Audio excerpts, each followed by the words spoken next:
Eventually, three daimyo grew strong enough to make a bid for the unification of Japan.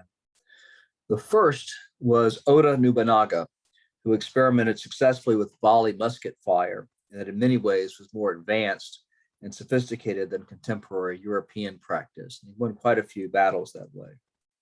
In 1568, Nobunaga was powerful enough to seize the imperial capital of Kyoto, where the emperor lived, and became the preeminent leader in Japan. For the next several years, he attempted to eliminate all resistance to his rule, but before he could do so, he was betrayed by one of his generals and committed seppuku, that is to say, ritual suicide, to avoid the disgrace of being assassinated by a force that was coming to kill him.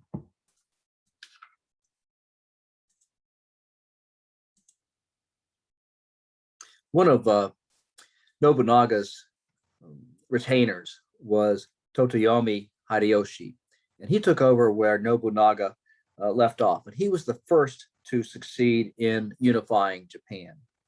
He also mounted an unsuccessful effort to invade Korea. And he drove out Europeans, especially Christian missionaries, which began Japan's centuries-long turn toward isolation. But in 1598, Hideyoshi died, leaving his 5-year-old son as his successor. And obviously, a 5-year-old boy could not rule. So regents ruled in the name of his son, which is to say, these were people, these were grown-ups who collectively would make decisions on behalf of the young heir to Hideyoshi.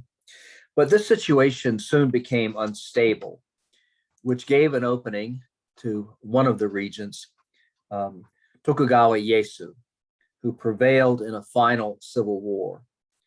In 1600, his 70,000 troops defeated an enemy army of 120,000 in the Battle of Sekigahara, and a large number of whom switched sides during the battle and thereby decided the outcome in Ieyasu's favor. In 1603, Ieyasu declared himself shogun and established his capital at Edo, which is modern Tokyo. For the next 12 years, he had to fend off a number of challenges to his rule, but by 1615, had established his rule securely.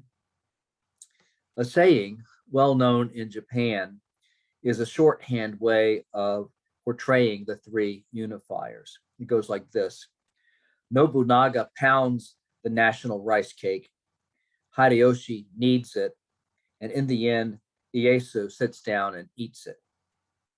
Now, the next two videos that come after this presentation are about the Battle of Sekigahara, the battle that decided the fate of Japan for the next 2 centuries.